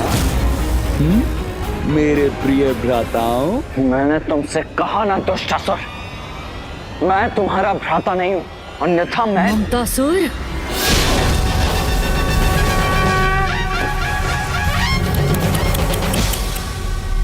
माते माते माते, मैं आप दोनों से इतना स्नेहपूर्ण बात कर रहा हूँ और आप इस प्रकार अपने अस्त्रों से मुझ पर प्रहार करना चाहते हो। तो ठीक है, कोई बात नहीं। यदि आप मुझे आहत करने के इच्छुक हैं तो ठीक है, मैं भी आपका सामना करने के लिए तैयार हूँ। मेरे प्रिय भ्राताओं, तुमसे कहा ना, हम तुम्हारे भ्राता नहीं हैं। माते माते माते, आप दोनों मुझे अपना भ्राता माने या ना माने, किंतु मैं आप दोनों को अपना भ्राता मानता हूँ। इसलिए मेरा दायित्व है कि मैं आपको बताऊं कि मैं अजय हूँ।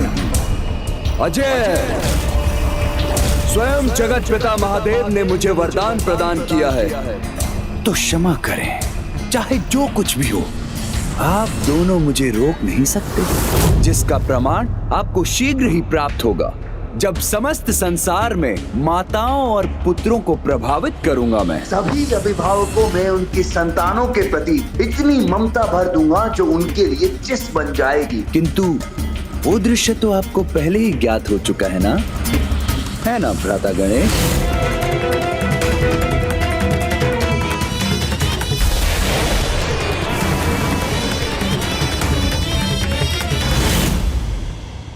दुष्ट, हम तुम्हें ऐसा कदापि नहीं करने देंगे।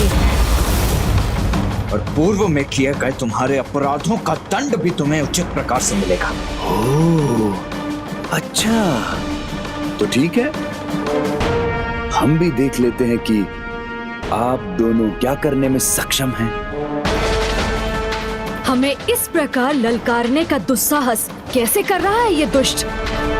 कदाचित इसने अपनी सुरक्षा की योजना पूर्व में ही रची हुई है। मुझे भैया को सावधान करना चाहिए। अब तुम्हारा भी वही परिणाम होगा दुष्ट, जो कामासुर और लोभासुर का हुआ था। माते! कार्तिकेय! रक्षा कीजिए, वरना देव सेनापति मुझ पर वार कर रहे हैं।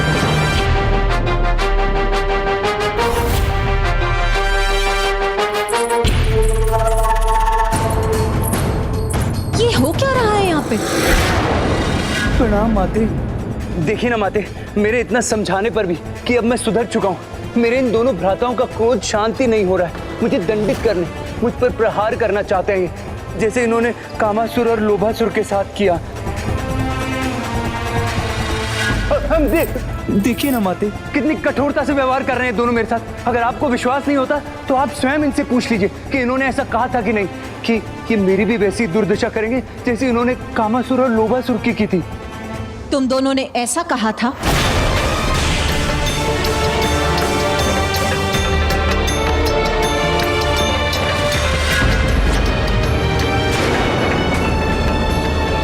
माँ, ये क्या कर रही हैं आप? पुत्र, ये उचित नहीं। यदि कोई सुधरने का प्रयास कर रहा हो तो हमें उसे उसका अवसर प्रदान करना चाहिए। माता, आपने इन्हें शांत तो करा दिया है, परंतु इनका क्रोध मेरे लिए कभी भी कोई भी संकट उत्पन्न कर सकता है। मुझे तो अत्यंत भय का आभास हो रहा है माते। पुत्र, तुम चिंता मत करो। ये दोनों मेरे पुत्र हैं और मेरी आज्ञा के विरुद्ध जाकर ये तुम्हें कोई क्षति नहीं पहुंचाएंगे। पुत्र, तुम निर्भय होकर यहाँ से प्रस्थान करो। माते देखिए ना, आपके रोकने के बाद भी मुझे कैसे एकटक देख रहे हैं दोनों। आपके यहाँ से जाने के बाद इन दोनों ने मुझ पर कोई वार कर दिया तो मैं अपनी रक्षा कैसे करूंगा माते? मुझ में तो इतनी शक्ति भी नहीं है माते। आप मुझे आशीर्वाद के रूप में ऐसी शक्ति प्रदान कीजिए कि मैं अपने सुपथ पर चलने में आश्वस्त रहूं और मुझे कोई भी किसी भी प्रकार की आहत ना पहुंचा सके। ये माता की ममता से ही जन्मा है।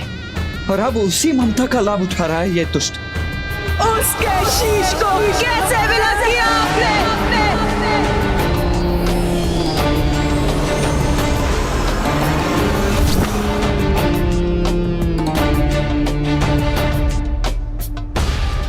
उचित है पुत्र।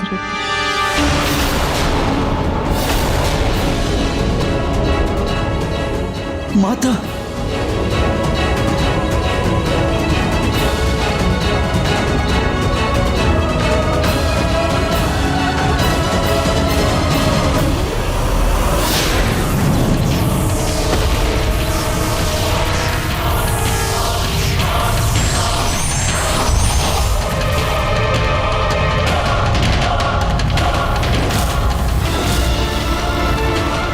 माते, यही दे दीजिए मुझे, ये दे दीजिए।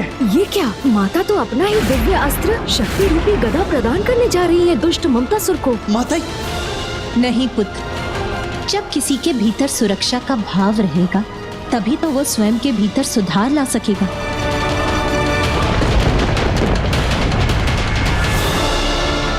लो पुत्र, ये दिव्य गदा लो। जब तक ये गदा तुम्हारे हाथ में रहेगी तुम्हें कोई क्षति नहीं पहुंचा सकेगा। और ये गदा तुम्हारे लिए कवच का भी कार्य करेगा और अस्त्र का भी।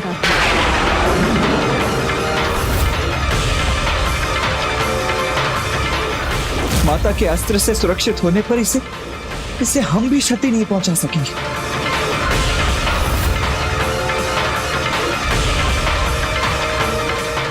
आपको अनेकों धन्यवाद।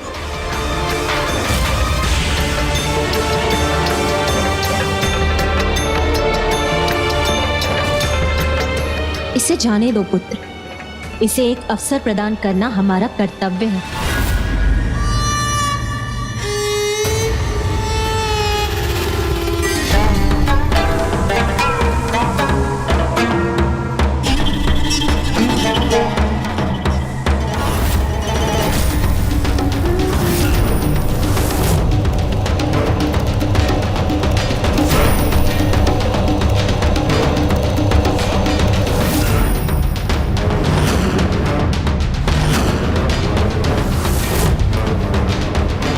चलता हूं, आपसे शीघ्र भेंट होगी प्रिय भ्राताओं। भैया, अभी क्रोधित होने से कोई लाभ नहीं होगा। आप कितना भी क्रोध कर लीजिए देव सेनापति कार्तिकेय जी, किंतु जब तक मेरे पास महादेव का वरदान है एवं माता पार्वती की ये दिव्य गदा है, तब तक ये मेरे लिए सुरक्षा कवच बने रहेंगे। अब जब तक इसके पास माता के द्वारा प्रदान की गई ये गदा है, तो इसके विकार को मिटाने का क्या उपाय है? अब मैं समस्त संसार में ममता के कुचक्र का विस्तार कर अपने महानायक भंडासुर को प्रसन्न कर दूंगा।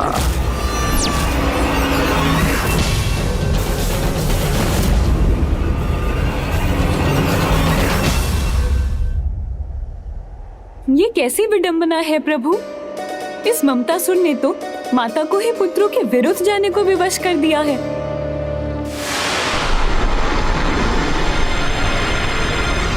हमारे ही निवास में हमारी माता को अपने पक्ष में कर उनसे ही अपने लिए एक दिव्य सुरक्षा कवच प्राप्त कर लिया इस कपटी ममतासुर ने।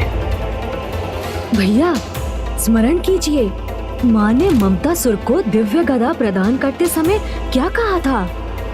जब तक ये गदा तुम्हारे हाथ में रहेगा तुम्हें कोई क्षति नहीं पहुंचा सकेगा। अर्थात अनुज?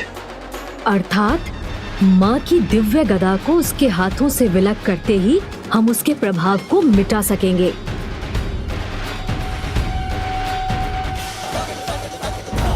किंतु ममतासुर का गुप्त स्थान तो हमें फिर भी ज्ञात करना ही होगा ना अनुज। कहीं लोभासुर के समान ही ममतासुर के गुप्त स्थान को ढूंढने में भी हमें अधिक कठिनाइयों का सामना करना पड़ा तो बहुत अधिक विलंब हो जाएगा अनुज। नहीं भैया, ममतासुर को ढूंढने में हमें ऐसी कोई कठिनाई नहीं होगी, क्योंकि वो स्वयं को हमारी दृष्टि से अवश्य छिपा सकता है, किंतु माँ की गदा की दिव्य ऊर्जा को कदापि गुप्त नहीं रख सकेगा।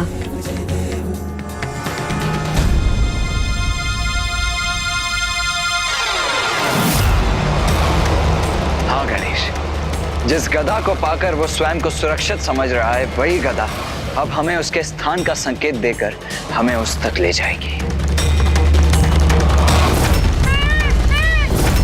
चलिए मयूर जी।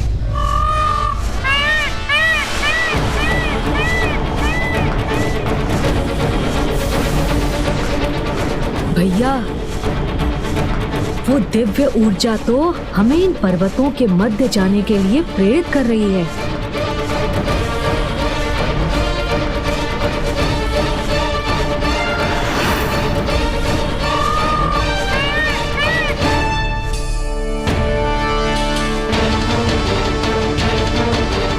अर्थात ममतासुर का गुप्त स्थान भी इन्हीं पर्वतों में स्थित है।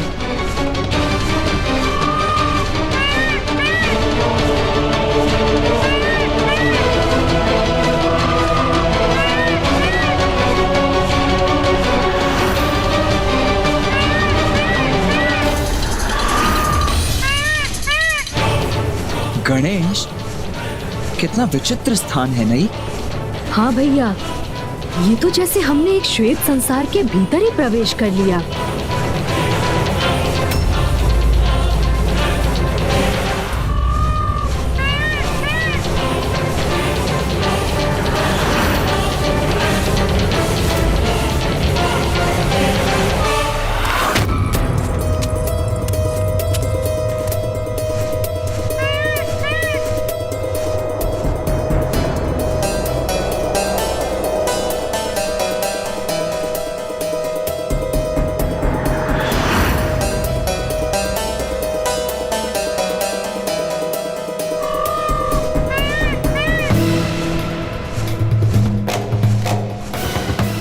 तो ये है ममतासुर की नगरी। हाँ भैया, ये कैसी विडंबना है कि श्वेत रंग शांति और स्थिरता का प्रतीक है, जिसके सर्वथा विपरीत ममतासुर अपने विकार के प्रभाव से सर्वत्र अशांति ही उत्पन्न करेगा। किंतु ये सब कौन है और यहाँ क्यों है? लो पुत्र, ये लड्डू तुम्हारे लिए और ये तुम्हारे लिए और ये अंतिम मेरे लिए।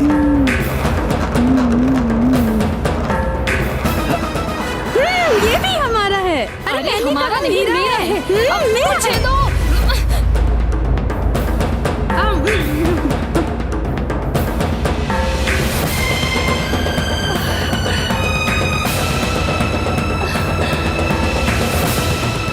ये आम तो अत्यंत स्वादिष्ट है माता, चलो इन्हें लेकर चलो। जब माता पिता की ममता ही अनुचित कार्य करने को प्रेरित करने लगे, तो संतान ही नहीं समूचे समाज के लिए ये अनिष्टकारी सिद्ध होता है। ममतासुर भी समाज को इसी अंधकार की ओर ढकेल रहा है। श्वेत रंग ममता की भावना का भी रंग है, किंतु ममतासुर उसी श्रेष्ठ भावना का दुरुपयोग कर रहा है। तो उसे ढूंढकर उसके साथ उसकी संपूर्ण दुष्टता का भी शीघ्र ही अंत करना चाहिए हमें गणेश। हाँ भैया।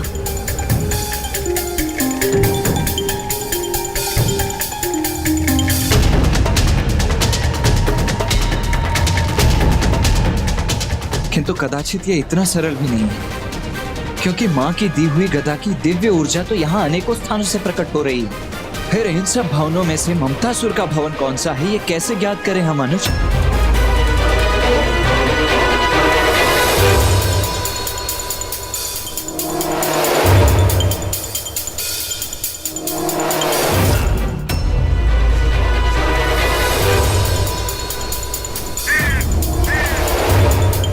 अरे, ये पक्षी पत्थर की ठोस दीवार से कैसे प्रवेश कर रहे हैं? ओह, अब समझा। भैया, ममतासुर को ये अवश्य ज्ञात होगा कि हम उससे माँ की दिव्य गदा प्राप्त करने यहाँ आएंगे। इसीलिए हमें भ्रमित करने हेतु उसने इन अनेक मायावी भवनों को उत्पन्न किया है। किंतु वो वास्तविक भवन तो एक ही है, जहाँ वो स्वयं छिपा हुआ है।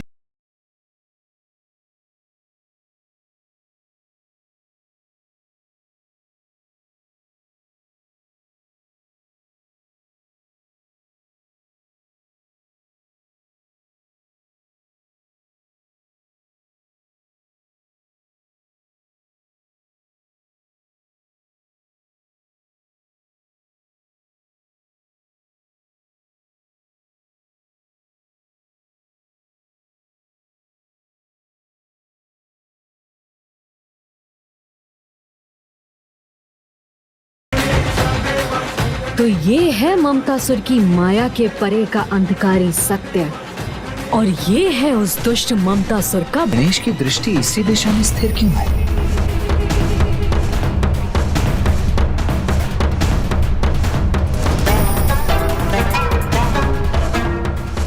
ये श्वेत भवन तो अन्य मायावी भवनों के समान ही है। भैया, यहाँ यही एक भवन सत्य है।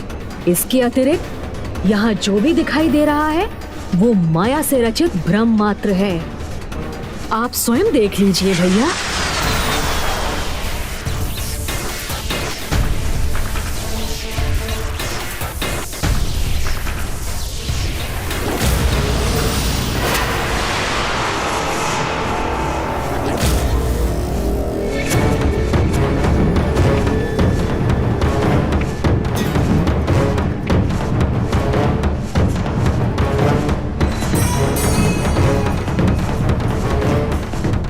गणेश, जब हमें ये सत्य ज्ञात हो ही गया है तो अब तनिक भी विलंब अनुचित है।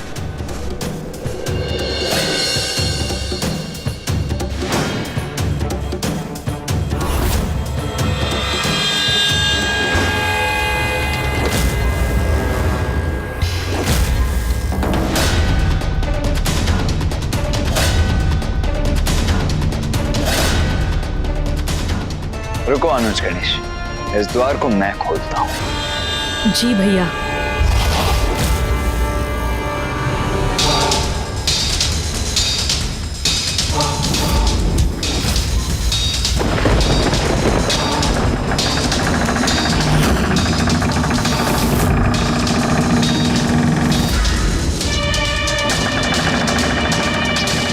ये क्या? ये द्वार तो स्वतः ही खुल रहे हैं।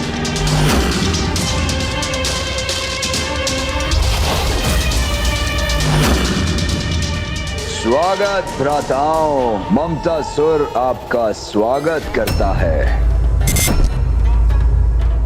देवता हो या ऋषि, देवी पार्वती से जन्मे ममतासुर के मोह ममतापुर में कोई भी आ तो सकता है, किंतु जाना असंभव।